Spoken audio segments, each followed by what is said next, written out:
नमः शिवाय। हर हर महादेव। भक्तों, महाशिवरात्रि का पावन पर्व आने वाला है।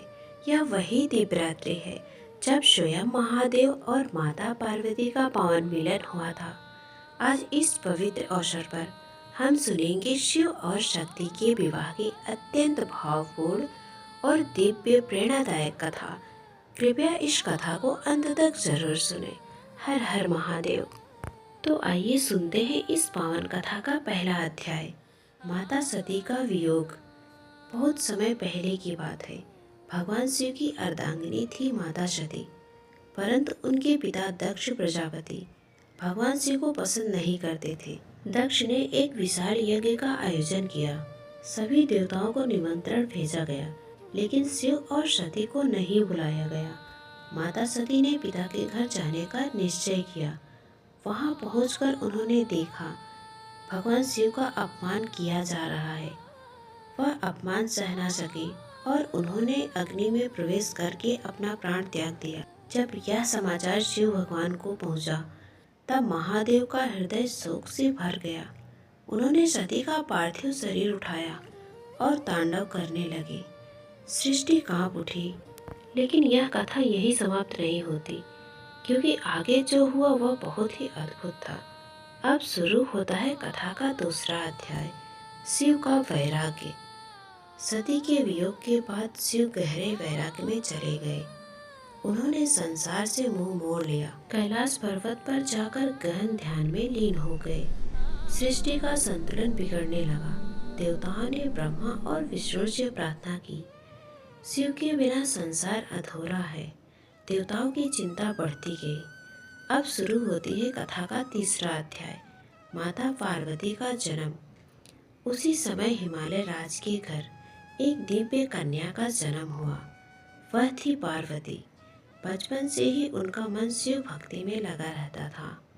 वह मिट्टी से शिवलिंग बनाती, फूल चढ़ाती और तन मन से उनकी भक्ति करती और भोलेनाथ का नाम जपती। अब शुरू होता है कथा का चौथा अध्याय, कठोर तपस्या। जब पार्वती युवती हुई, उन्होंने प्रण लिया, मैं शिव को ही पति रूप में स्वीकार करूंगी। उन्होंने राजमहल के सुख त्याग दिए, वन में जाकर तपस्या आरंभ की। पहले फल खाए, फिर पत्ते, फिर केवल जल और अंत में निर्जल तप। वर्षों तक कठोर साधना की। देवता भी उनकी तपस्या देखकर चकित रह गए। अब आगे जो हुआ वह बहुत ही अद्भुत था। अब शुरू होता है कथा का पांचवा अध्याय, शिव की परीक्षा। भगवान शिव ने पार्वती की भक्ति की परीक्षा लेने का निश्चय किया। उन्होंने एक साधु का वेश धारण किया और पार्वती के सामने आए। उन्होंने कहा, जिस शिव को तुम चाहती हो वह भस्मधारी है, शमशान में रहता है, तुम राजकुमारी हो।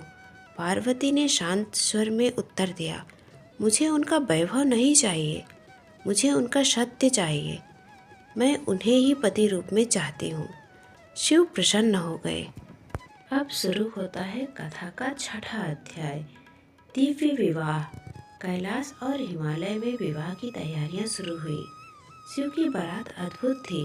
भूत प्रेत गण देवता ऋषि सब बारात में सम्मिलित थे। डमरू की ध्वनि गूंज रही थी। नंदी आगे चल रहे थे। जब शिव बारात लेकर पहुंचे, माता पार्वती की माता मैना देवी थोड़ी चिंतित हुई। यह कैसी बारात है? तब शिव ने अपना दिव्य सुंदर रूप धारण किया। माता पार्वती लाल वेश में सुसज्जित थी। देवताओं ने पुष्प वर्षा की। ब्रह्मा जी ने वेद मंत्र पढ़े। विष्णु जी ने कन्यादान किया और उसी क्षण शिव और शक्ति का पावन मिलन हुआ और शंख डमरू घंटे की ध्वनि गूंज उठी। आकाश में जय जयकार होने लगा। सृष्टि में पुनः संतुलन स्थापित हुआ। महाशिवरात्रि का विशेष महत्व होता है। कहा जाता है कि महाशिवरात्रि की पावन रात्रि इस दिव्य विवाह की स्मृति है।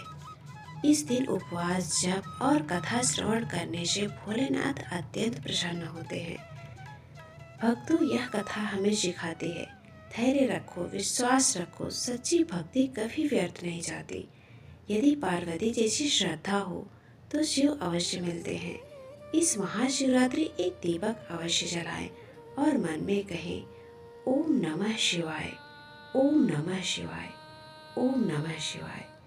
भोलेनाथ आपके जीवन में शांति, सुख और आशीर्वाद भर देंगे। हर हर महादेव।